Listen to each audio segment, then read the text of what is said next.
Hello and welcome back to Lord of Heroes on Nyris Gaming. We have our update day today. We have Earth Aran here, we have the new raid here, so we're going to check out that. But first we're going to start with some Aran pulls. See if we can luck out at all. 1. Oh. That doesn't sound like her. Nope, Siegfried. That's what, 4 now? My word. Siegfried and Fire Aslan are the two that the game has decided it's going to give me whenever it doesn't give me the featured one.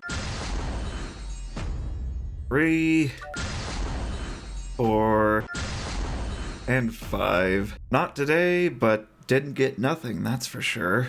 Now let us check out the new raid and try to understand it, because reading it in the update notes was very confusing. Okay, so it's just above the elemental obelisk on the map. The rift becomes increasingly unstable over time, causing rift intensity to fill up. The rift spawn terror will appear when rift intensity reaches 100%.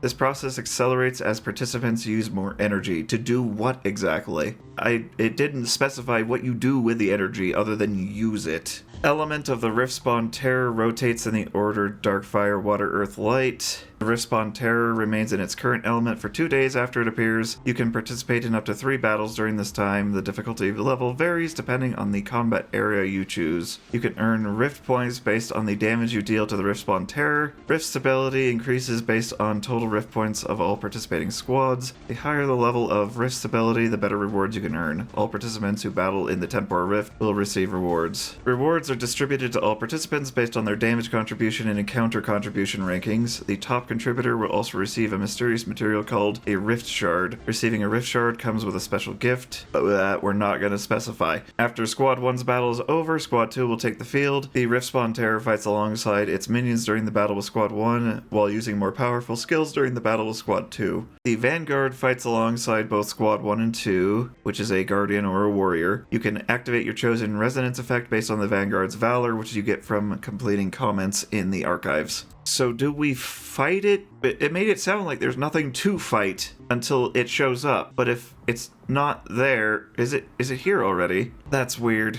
I guess it showed up in the middle of the water one to start out. Okay, so Squad 1's gonna have minions, and then Squad 2's just gonna be the Riftborn Terror. It does not appear to cost energy if you're in the actual battle with it. So, Laughless here. Testel in Squad 1. I really wish I had my Earth Commanders up and running because they are both very strong. Okay, here's Hands-On with Resonance. Looks like there's multiple different things you can select from, and you have more access to points the more Valor you have. Action gauge of all enemies minus 20% on Vanguard's turn, or half the value and half the points. Damage dealt by Vanguard plus 20% for 15, 10% for 10. All debuffs of all enemies duration plus 1 turn upon Vanguard's turn for 10. Action gauge reduction effects applied to Vanguard minus 100%. Okay, you can make it so they can't be slowed down at all. Damage dealt by all allies plus 6%. Critical hit rate of all allies plus 50% for 20. That means you could lean more into crit damage items. There's also a 20 and a 10. Plus 2 Spirit upon Vanguard's turn for 15, or 10 to give 1. Critical hit damage plus 10% for every 5% of Vanguard's health lost. Damage dealt by all Warrior allies plus 20%, or 10% for cheaper.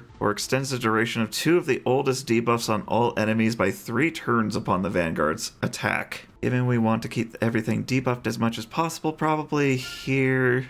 That sounds nice. We have 60 to work with. Don't need crit rate, everyone's built for that already. Damage dealt by the team and the Vanguard. Combat area.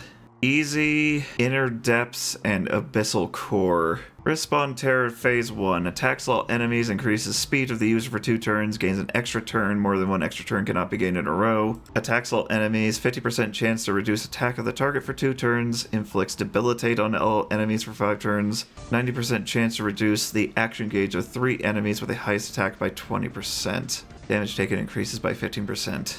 Ugh. Immune to increased skill cooldown and all action inhibiting effects. All allies become immune to Death's Call, and damage taken by sap cannot exceed 300,000, so sap might be a bit more useful here. So you could use Earth Schneider for this one in the Vanguard slot. Fills the action gauge of all allies by 6% at the end of any character's turn. This effect is massively amplified when there are fewer enemies on the field. Grants a movable force to the user for 1 turn at the end of every 10th turn. Action gauge reduction effects are not applied. This effect cannot be removed or transferred. And it takes reduced damage from enemies of all elements except for the one it's weak against. Rift Spawn minions. Attacks all enemies, 100% chance to reduce the action gauge of the target by 15%. Exactly the same. Phase 2, it gets an extra attack and an extra passive. The new attack attacks all enemies, deals 10% more damage against 2 enemies with the lowest health. Inflicts Death's Call on the target for 4 turns if there is 1 target on the field. 100% chance to increase attack the user by 10% upon taking a turn. Deals additional damage for every stack of increased attack on the user. This effect cannot be removed or transferred. Okay, so action gauge reduction effects will probably be far more effective here, especially since they added them onto a lot of the people they changed. You go up 1 level, the Rift Spawn Terror and its minions will have their attack speed and debuff rate increased. And one more. Rift Spawn Terror and its minions will not fall in battle. The Rift Spawn Terror and its minions will have their attack speed and debuff rate increased massively. All skills used by the Rift Spawn Terror and its minions will have their effect increased. I would imagine everyone can burst given there's no selection at all for it. We're going to start with the middle one and we're going to go. It is a frickin' dragon. With no sound effect. Oh, it's just those little totem things. The squad one with Laughless as the Vanguard. Flurry seems to attack the small enemies as well, unlike the Silent Straits. Wow, you didn't even see what he was attacking, that whole animation. Bit too zoomed in. Come to think of it, this also means you'll have technically 6 people in the squad, so you'll be able to up those passives that give attack based on number of elemental allies in the squad a bit more. Laughless is doing 2.6 million currently. There's that second attack. Okay, it does have limited health bars, I just noticed. It's like 123 health bars currently. Ecotesto only did 4 more million more than Laughless. Yeah, well, 130 million. Should have attempted to get Snyder involved in this. Minions are down. The dragon is very wiggly. Okay, it looks like the debuff he's applying to us is stacking and doesn't go away. 4 more enemy turns until something happens. Done nearly half of its health and damage in this phase alone. I believe we're almost at phase 2. Yes. No sound effects. Appears to maintain debuffs between phases, so that's good to know. See how much she does. 5.4, keeping up with Ecotesto. Oh, we can still see the damage numbers from the previous phase. That's cool. Here's the new one. Oh, that hurt Laughless a ton. What the heck? And Olivia's down. Earth Sulfate would probably be really helpful here. And everyone that mattered is dead. Oh dear.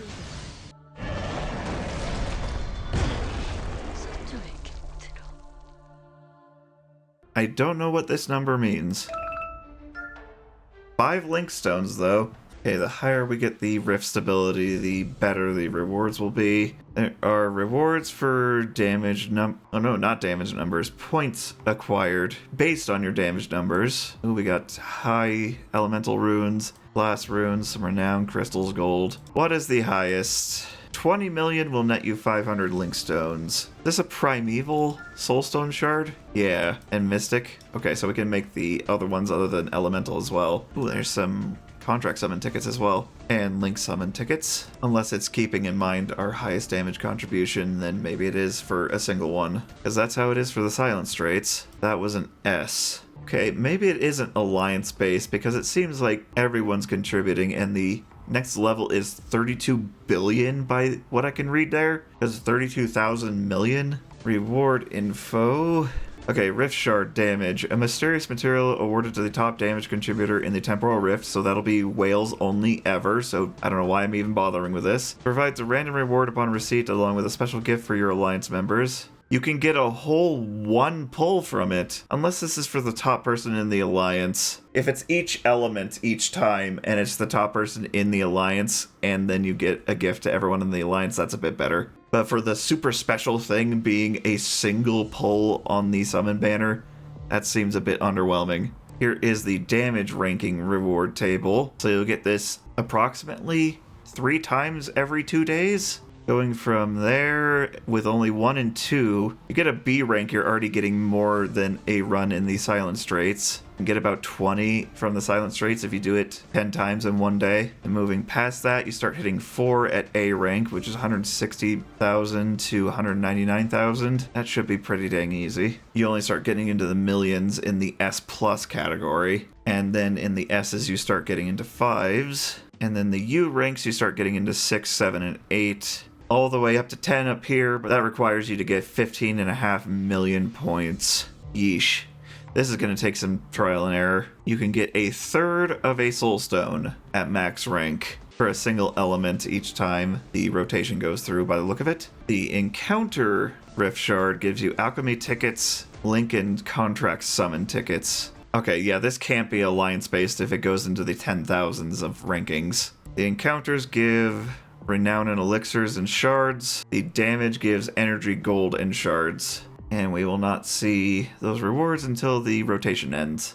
Okay, so the main reason to do the other ones is there's a point limit to each of the first 2, and the Abyssal Core is unlimited, but you're going to need to be durable and damage heavy if you do that one. And like the other raids, you can practice raid right here. And it remembered who I put everywhere except for the Vanguard. There is also a Halloween event dungeon going on right now. You can get some skip tickets for doing certain missions daily. Then you get tickets for doing these missions, which can be used over here to do explorations to encounter events with characters. There will be 4 encounters per character, and you will get rewards otherwise if the encounter doesn't happen, and better rewards if it does, including accessory boxes and some higher tier jackpot ones like the Halloween outfits for each of these characters, or even soul stones.